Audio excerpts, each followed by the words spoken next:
ሁለት ነገር አቅፎ ይዟል። አንደኛ እነ አበበ ቢቂላ፣ እነ ምሩጽ ይፍጠር፣ እነ ቀነኒሳ፣ እነ ደራርቱ ሐውልት የተሰራላቸው ቦታ ነው። እነ ጥሩነሽ፣ እነ መሰረት ደፋር ተራ ዜጋ አይደሉም። ብዙዎቻችን በእንባያራጩ ለትውልድ ምሳሌ የሆኑ ኢትዮጵያን በዓለም መድረክ ላይ ከፍ ብላ እንድትነሳ ያደረጉ ጀግኖች ናቸው። እነዚህ ሰዎች ከሞቱ በኋላ በሰልፍ ብንቀብራቸው በቂ አይደለም። በህይወት እያሉ መከበር አለባቸው። የነሱን ክብር ያየንበት ቀን ነው። ያ ግን ብቻውን በቂ አይደለም።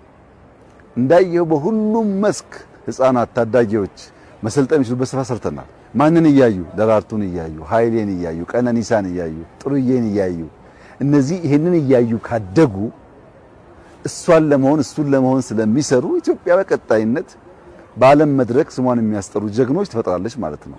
ሳንዘራ ማጨድ አይቻልም። ኢንቨስት ሳናደርግ ያማረ ጉዳይ መጠበቅ ከንቱ ምኞት ነው።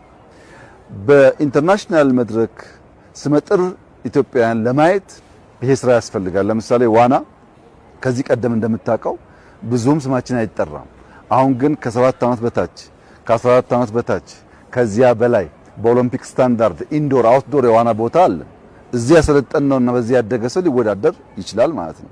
ስፖርት እንዳየው ቮሊቦል፣ መረብ ኳስ፣ የአውትዶር ስፖርት መስሪያ ቦታ፣ የኢንዶር ጂም፣ ኳስ መጫወቻ ደንበኛ ስታንዳርዱ የጠበቀ መረብ ኳስ መጫወቻ ደግሞ አፈር ይሆን ብትንገላለልበት የማይጎዳ ልክ በውጩ በብራዚል እንደምናየው ማለት ነው።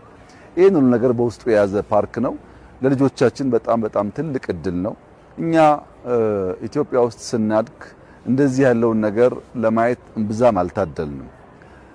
አሁን እያደጉ ያሉ ልጆች ይሄን እያዩ ካደጉ፣ በቅርብ ርቀት ፓርክ ማየት ከቻሉ፣ በቅርብ ርቀት ንጹህ ወኮይ ማየት ከቻሉ፣ የሰው ሀገር መመኘት መቅናት ይቀርና በሀገር መኩራት፣ በሀገር መኖር፣ በሀገር መጽናት፣ ለሀገር መስራት እያደገ ይሄዳል። በዚህ ሂደት ውስጥ ኢትዮጵያ ትገነባለች።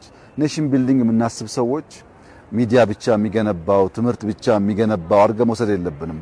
ብዙ መስክ ሊሰራ ይገባል። በተለይ ደግሞ ትናንትናና ዛሬ ማሳሰር፣ አድዋንና ታዳጊ ማሳሰር፣ ደራርቱንና የነገዋን ደራርቱ ማስተሳሰር፣ እንዲህ እያደረግን በሄድን ቁጥር ኢትዮጵያ የሚገባትን ቦታ የሚገባትን ክብር ትይዛለች።